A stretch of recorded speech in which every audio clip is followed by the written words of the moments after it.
Hey everybody, and today is Monday. How is everybody doing? How are my mothers? How are my women who have taken on a motherly role? Just women in general. This is our month, and yesterday was our day, and I had a wonderful time. I'm gonna take my glasses off because my husband made a comment about my glasses when I was doing my videos. I had to excuse my little indentation here, but it's all good.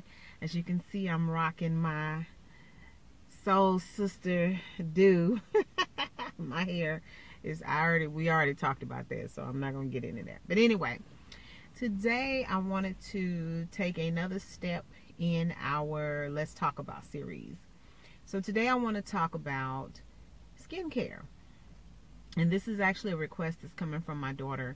Let me just use as a disclaimer, I am not a dermatologist. I am not medically trained in any way, shape, form, or fashion. I just know what works for me. And I can identify with the fact that your skin, there are different skin types. And also because of the fact that, because of my age, I'm going to talk about that, that your skin changes over time, and I don't know if women really notice that. I don't think that men have a tendency to go through as much change with their bodies as we do, primarily because we deal with the change in our estrogen level. Our estrogen level can the change in our estrogen level can impact how our bodies respond to so many different things. And one of the things that is impacted by our estrogen level is our skin. I do remember when I was younger, I had, I would say, combination skin is what they would call combination skin. But, the areas on my face, for example, I would say my nose area was probably considered oily, and then maybe like around my cheek area and maybe on my forehead was considered a little drier. Keep in mind, I have been truly blessed with not having any problems with my skin. When I was in high school, that's the time it was awkward for us in general. Fortunately for me, unfortunately for some of my peers, that's also the period where you go through acne and, breakouts and stuff like that. As a teenager, I can count on my hand the number of times I ever had a problem with blemishes or acne or anything like that. I didn't start having, and I wouldn't really classify it as issues with my skin, but I didn't really notice a major change in my skin until I got older and started having trouble with my reproductive organs. So, and to me, it just made perfect sense because that meant that my body was kind of out of whack a little bit. So, but I did notice that, progressively as I got older, what worked for my skin or what used to, break my skin out, the results of using those products changed. One of the things that I could not use when I was a teenager was Noxzema, and that was a staple in a lot of, especially African American households. Noxzema, your mom told you go put some Noxzema on your face if you had acne or whatever the situation was. And I tried using I tried using Noxzema, and I was so devastated because it burned. When I tell you it burned my skin, for about a 2-week period, I had really bad burn patches on my face, and it was very painful even to touch. So, say for example, if it burned this area here, initially, because I am so fair skinned and I actually have darkened over the years, so I used to be a lot lighter, but if it were to affect this area that way, it initially would be red and just a little tender. And as the time kind of grew on, oh my goodness, it would darken, and then it would just really be painful. That was the first and only time I ever used Noxzema during that period in my life. It wasn't until I became an adult that I actually used Noxzema again, and I was so worried and I was so afraid that that was going to happen again. And so basically what I did is I just took the Noxzema and I just kind of put it like right here, and I waited for about maybe 3 to 5 minutes to kind of see if I would still have that tingling and, you know, just kind of a weird sensation. And I felt the Noxzema, the cream on my face, but it didn't feel like it felt before. So I said, well, let me just go ahead and, you know, try different areas. So I did. I tried here first because I said if it burned me, at least it wouldn't be so visible. Because when I burn, or when if anything, I have any trauma to my face, you know, I had an area, I think it might have been over here. I put something on my skin not too long ago, and it was like a little dark patch. And I was just, oh my goodness, it was definitely a burn because it felt just like it did with the Noxzema. At any rate, I did test it out. I can't remember which side, but it was on my cheek area, and it didn't burn. And instead of the 3 to 5 minutes, I did leave it like maybe 10 minutes, and it was okay. And so I discovered that, you know, maybe over time as I matured, my skin matured as well, and maybe I had enough of the various the nutrients and things like that helps your skin, the different layers of your skin develop. I had enough of those nutrients in my skin to protect it against whatever was in the Noxzema, or they reformulated the Noxzema where it wasn't so harsh. So either one of those things happened, and I was able to use Noxzema. I did find out, even though that it didn't burn my skin, I want to say maybe by the third time that I used it, my skin didn't feel clean.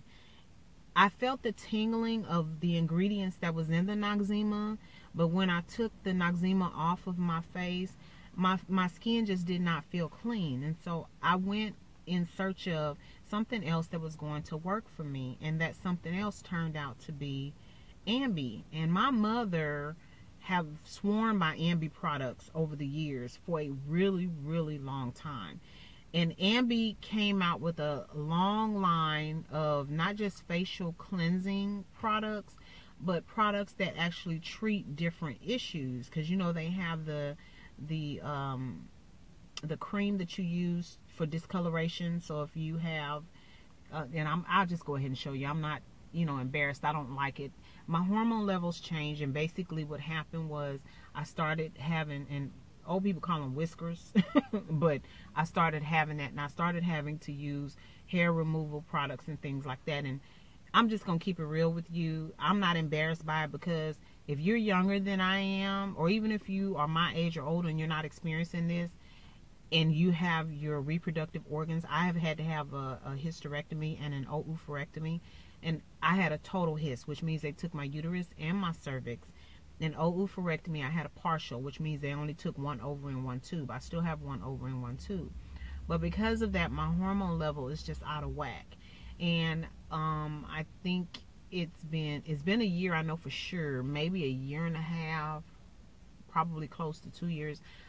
I started hormone replacement therapy, and I'm on one of the lowest dosages of the estrogen that I could be on. Nevertheless, my body is still responding to the fact that there have been some changes. And with all of that being said, if you're a woman who has not gone through this, and you're not having the issue with growing, excessive hair and things like that, then you can't relate.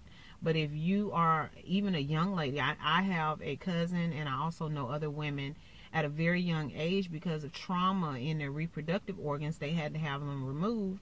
So you're like, in your early 20s, mid 20s, and you're going through menopause because, they've had to remove your organs. And so you know what that's like to, one day to wake up and you got hair growing in places that you like, okay, yeah, so what the heck is going on? When did this happen? And it's, one, it can be embarrassing. Two, it can be uncomfortable. I've never truly been a hairy person. I've always had, a head full of hair. But, even as a young lady, I'm very, my mother-in-law calls it nice nasty. I'm tomboyish, but I'm very particular about how I take care of my body.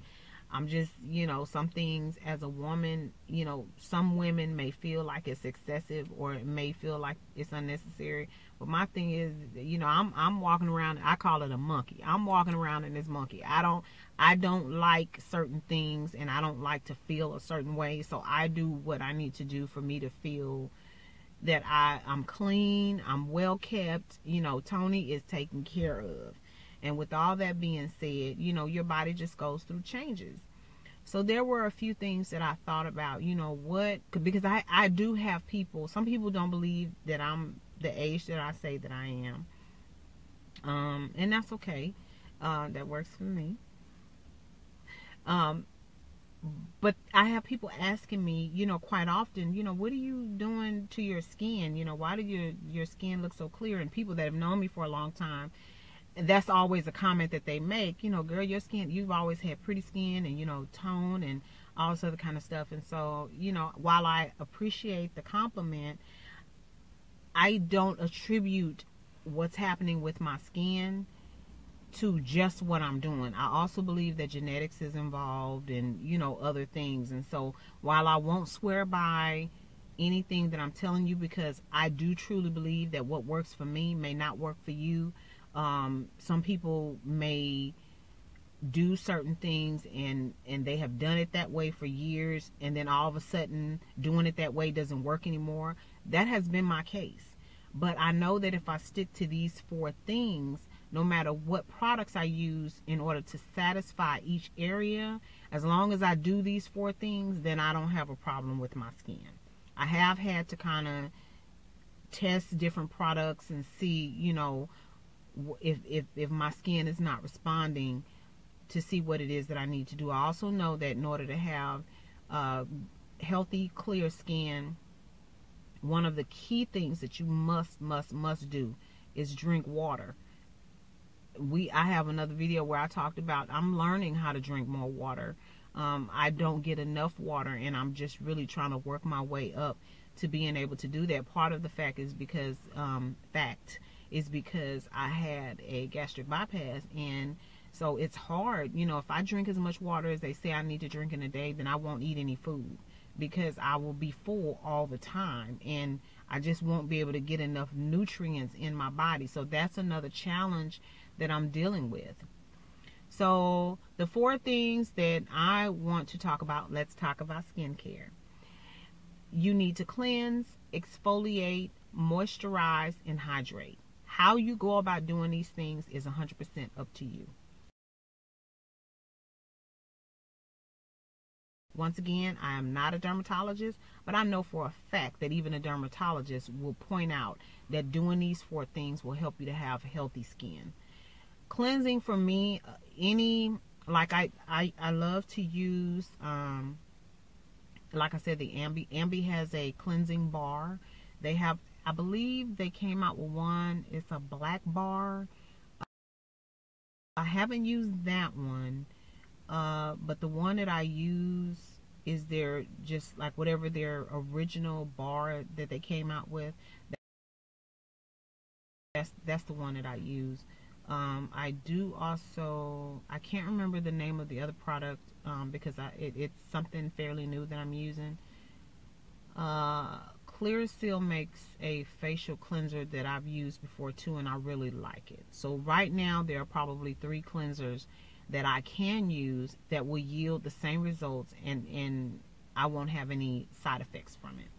And so my thing is just to find you a good cleanser. For me, one of the characteristics of a good cleanser is I'm a person that I need that lather. I need to feel the suds and the bubbles, and and so when I go to cleanse my face, I usually use my hands. And the reason is because I can actually feel what's going on with my skin. Whether I am cleansing or hydrating or moisturizing, the only time I don't use my fingers to really focusing on certain areas is when I'm exfoliating, and that's just because I have a special sponge that I use that is designed to help exfoliate. So I use the product that has the beads, or there was one a while back, and I really wish I knew what brand it was. I don't like taking chances with the products to exfoliate, because there was a time that I used a product and it was supposed to have peach. I don't know if they maybe ground up the seed of the peach or what they did, but when I used it, and I did use that product with my hand, not because the sponge, I didn't have it at that time, but I used it with my hand, and when I splashed water on my face to kind of help get the product off, it was burning a little bit, and I couldn't figure out what the heck was going on.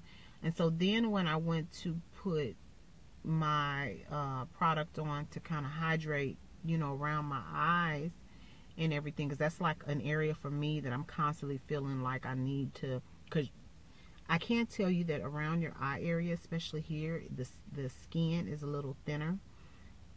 But anyway, when I went to put the next product on, it burned. So I got a mirror and I started really looking at my face where it was burning, and whatever the granules were that was in that product, it tore. Like I had like these little really fine cuts on my face. So whatever it was that was in there, maybe it hadn't been processed enough for it to be in this product. And I didn't like that. I didn't like that at all, because, you know, I couldn't really put anything on my face without feeling like I just, you know, cringing, because, you know, it wasn't excruciating, but it was enough for me to really notice it. So anyway, for exfoliation, like I said, I clean and clear, Clearasil, Neutrogena. There's a few products that a few product lines that have an exfoliant that I can use that I won't have issues. And I know Neutrogena, and I think it's Clean and Clear is the other one, are my two favorites. And I like that they have grapefruit, and there's another citrus, and it's because I can tell that it's the oil of it is in the product. And to me, when you want to clean something, even when I clean my house, having something that's citrus based to me makes a difference, because I can smell it and I actually feel like it's clean. So when I use something like that that's not too harsh on my skin, I really feel like my skin is clean. So I've done my cleaning and I've exfoliated, and so all I do, and I believe olive oil, I can't remember, there's another one. All of this that I'm having trouble remembering, don't worry about it. I will leave the information in the description box, and these are just recommendations of products that I personally use, that I don't have a problem saying, yes, you know, if you want to try something, this is a good product. I'm not ever going to recommend something that I have not tried, or I don't know enough about the product to say that I would, you know, suggest using it. I'm not a product junkie, and I don't do all that. I don't believe in spending my money unnecessarily just trying things. If I try a product, it's because I'm looking for a product. And if I find a product, I'm not going to switch from that product unless it's necessary. So, because I'm just very particular about what I do to my body. And that's, you know, whether it's food or whatever. So anyway, olive oil, and there's another one, I'll find it for you. They make a product that is good for hydrating your skin, and I don't really use it anywhere else unless I absolutely have to, but for me, it's mainly around my eyes. So that's what I use it for. Occasionally I use it, you know, around my mouth, but not too much. And then the last thing is moisturizing. I did find olive oil is another product. I did find an olive oil product that I really like. I can't use it all the time, because I do notice that to me, it does what it's supposed to do, but it has kind of a chemical smell. It's not harsh on my skin. I don't have any breakout. I don't have any burning or anything. It just has a smell that I'm not really working with. So I use it when I know that I'm going to be outdoors a lot, because it has a it's SPF, but I don't know what the strength is. And so obviously it has a barrier for your skin, so that you can use it as a moisturizer, but it's also protecting your skin from the sun. And I still have that, so I will try to insert that in the video so that you can see which one I'm talking about. So it has a really good SPF, but the only thing that bothers me is it has kind of a chemical smell to it that just drives me nuts. So I try not to use too much of it, but I try to make sure that if I have to use it because I'm going to be outdoors for a little while, that I put it on. So the only other thing that I wanted to mention is that you want to find products, you know, for moisturizing your skin that have lipids, and those are going to be water-soluble vitamins such as A, D, E, and K. And I know lipids is something, you know, it helps to reduce the fine lines and, you know, things like that, because it's actually, it's almost like a filler, and it's all natural. So it's not, you know, like you're putting something foreign in your body, and you're just putting it on your skin, and it's naturally helping to fill in those areas that might be developing wrinkles or creases or anything like anyway that. I am, gosh, I feel like I was talking 50 miles an hour, but I think I got everything in. If y'all have any questions, go ahead and you know, make sure that you leave me a comment, and I will do the best I can to find the information that you're looking for. So we want you to like us on Facebook, follow us on Twitter and Instagram. Please hit that red subscribe button so that you can be part of our family. I haven't come up with a slogan or anything like that. I think eventually I'll probably come up with something, but I'm just not worried about it right now. I'm just having fun making videos and bringing you all content that is helpful for you. As we age, our bodies go through different things, and we just have to figure out, you know, what's going to work for us as individuals. And sometimes it helps just talking to people, and so that's the reason I decided to do this Let's Talk About series. So if you have some suggestions about topics that you want to talk about, you know, please leave that information for me as well, and you know, we will do the research and get this information out to you. So I want to thank you for joining us, and please subscribe, and I look forward to talking with you all tomorrow. Love you. Bye.